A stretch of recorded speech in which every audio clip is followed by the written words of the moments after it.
Hi, welcome to my channel. My name is Liz, and in today's video, I'm going to be sharing with you our homeschool space, where we homeschool and where we store our stuff. This is an open collaboration with Jessica from the Waldock Way and Abby from Rooted in Rest, and I'll share that playlist in the description below. Moved into this house a year and a half ago, and I had space. I had a basement that I can convert into a homeschool craft room, and I was so excited. I made this room gorgeous, and then we never used it, and the craft room got used, but it was always a disaster, and I couldn't take it anymore. We changed that to a playroom, and then I went for a more simple approach. We took a more minimal approach in our life and in our home and our homeschool. So this is it. This is where we homeschool. We homeschool at our dining room table. It's actually usually pushed against the wall because my son likes to climb from the heater onto the chair onto the table. So we actually just pulled it out for dinner, and it'll go back tonight. But anyway, we homeschool here. Off our dining room table, we have our coat closet, and then at the top of it, we have our bins. And in this bin has art supplies. This one is STEM or STEAM supplies. And then we have each of the girls' homeschool book bins that hold their books. It holds pens, pencils, crayons, anything they need.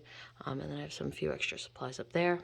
And then in here, sometimes stuff gets thrown in that I just have to clean out.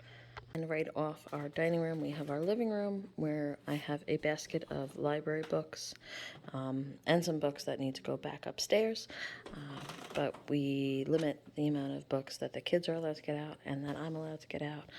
My oldest, who is 8, actually keeps her library books in her room. And then we try and limit it just to this basket, so we can't get more unless we empty this one out.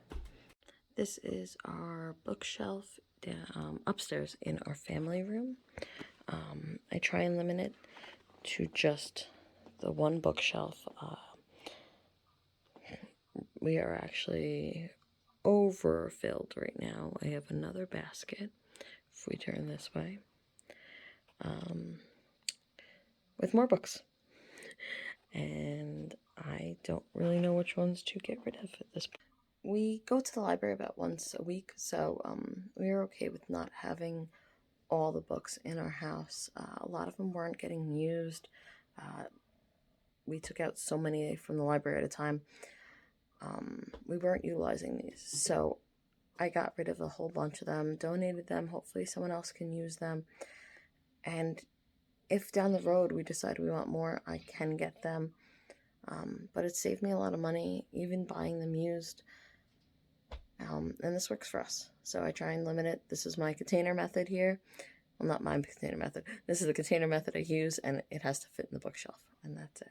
This is our game closet. It is in our spare room, but that will be changed soon because it will become my son's room. And this is only some of our games. We do have some totes in the basement. This is one area where I am not minimal, because my whole family gets joy out of these.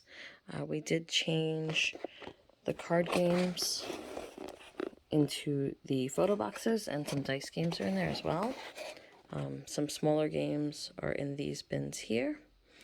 And then I use the mesh plastic bags to hold some games, and it takes up a lot less space than the boxes do.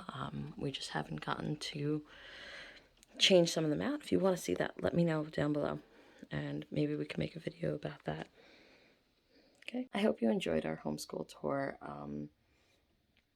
I know we don't have anything extravagant or fancy, and I used to want that, but it didn't work for us. And that's okay. And no matter what your space looks like, if it is filled to the brim with stuff, or you have a little bit, if you homeschool at the table, or you have a whole room dedicated to it, no matter what it is, just remember, you're doing what works for your family, and you are amazing. I hope to see you next time. Bye.